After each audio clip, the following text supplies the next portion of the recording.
What's going on, Broncos country? Luke Patterson from Mile High Huddle on location, UC Health Training Center on a Saturday. Now, today is the final official practice for the week that's open to the public. Of course, the team will be practicing tomorrow at UC Health Training Center in Denver. So, the story of the day, as we look at the quarterback competition, it's got to go to Teddy Bridgewater. Had several great completions to his tight ends, including Noah Fant, Albert Okwuegbunam, and it was also a huge day for wide receiver KJ Hamler.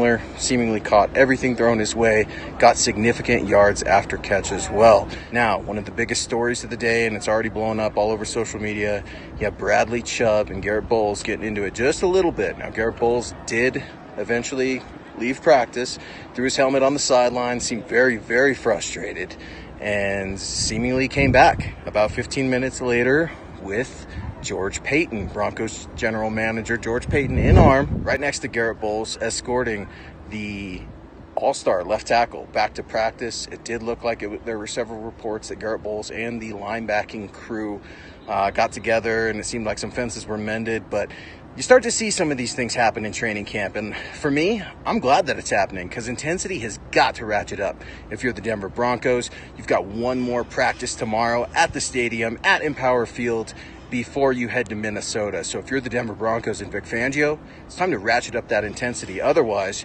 General Manager George Paton could be looking at a humbling experience returning to his old stomping grounds in Minnesota next week.